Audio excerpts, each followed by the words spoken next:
నిజంగా red book పరిపాలన కనుక జరిగితే నాయకులు అనేవాళ్ళు ఎవరు కూడా ఉండే పరిస్థితి కాదు.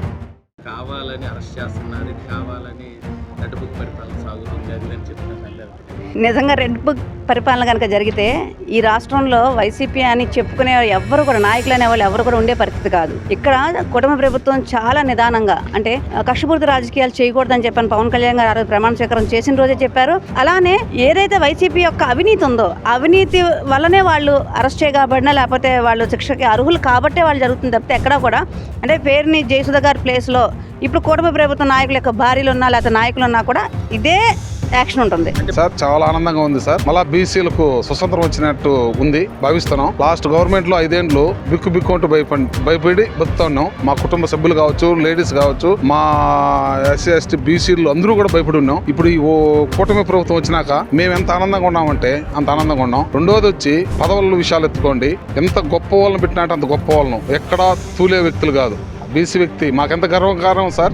ఈ చంద్రబాబు నాయుడు గారు సీఎం కావడం మా అదృష్టం అనుకుంటాం. ఏది రాయలసీమ వాసిగా మా అదృష్టం అనుకుంటాం. ఎందుకంటే మేము గత కొన్నేళ్ళుగా మేము పుట్టక ముందు నుండి మాకు కరువులు తర్వాత మా పంటలు ఆ చెరువుల్లో నీళ్లు రాక చాలా బాధలు పడిన రాయలసీమ ఈ రోజు చంద్రబాబు నాయుడు గారు ఇప్పుడు ఆ పోలవరం అనేది రెడీ అయిందంటే మా రాయలసీమ ఆ రతనాల సీమ అవుతుంది. బీసీలకి ఈ గవర్నమెంట్ చంద్రబాబు గారు పెద్దపీట వేసిందంటారా? అవును సార్, 100% పెద్దపీట వేసింది. ఎందుకంటే ఎక్కడైనా కూడా ఈ బీసీలో ఉన్నటువంటి కార్పొరేషన్లు అయితేనేమి, అదేవిధంగా బీసీ బిడ్డలు ఈరోజు మనం ఇక్కడ ఉన్నాం సార్, బీసీ భవన్లో ఉన్నాం. ఈరోజు 100 మంది బిడ్డలకు ఐఏఎస్ సివిల్ కోచింగ్ ఇక్కడ స్టడీ సర్కిల్ జరుగుతుంది. కానీ ఆ రోజు అంతా ఉండేది కాదు. కానీ బీసీ కార్పొరేషన్ లోన్లన్నీ కూడా కోత కోసినారు. అదేవిధంగా స్టాండప్ ఇండియా కానీ స్టార్టప్ ఇండియాలో కానీ లోన్స్ కూడా ఎలాంటి లోన్స్ కూడా ఈ రోజు అందరూ కూడా చంద్రబాబు నాయుడు అధికారంలోకి వచ్చినాక కాబట్టి బీసీల పార్టీనే తెలుగుదేశం పార్టీ బీసీల పార్టీ, అదేవిధంగా బీసీల పార్టీ కూటమి పార్టీ కాబట్టి ఈరోజు ఎంత ముందుకు పెట్టేటువంటి ఆలోచన కూడా ఉంది.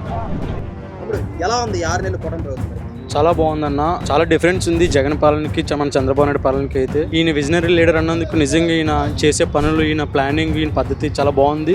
వాళ్ళ రాజకీయం చూస్తే వాళ్ళ రాజకీయానికి మనకి ఈ టీడీపీ రాజకీయానికి అయితే చాలా డిఫరెన్స్ ఉంది. వాళ్ళు ఎప్పుడు గొడవలు, ఎప్పుడు వాళ్ళు ఇది వీళ్ళు ఇది అని మాట్లాడుతుంటారు. వీళ్ళు అవన్నీ కాకుండా ఎప్పుడు మనం ఏ పని చేయాలి, ఎప్పుడు రోడ్లు వేయాలి. పవన్ కళ్యాణ్ గారు కూడా జనాలకి సహాయపడుతూ చాలా రోడ్లు వేస్తూ చాలా చాలా చాలా ఉపయోగపడుతున్నారు జనాలకి. పబ్లిక్ టాక్ కూడా ఎలా ఉందంటే ఇంక వీళ్ళే మనకి నిరంతరం ఉంటే రాష్ట్రం చాలా బాగుపడుతుందని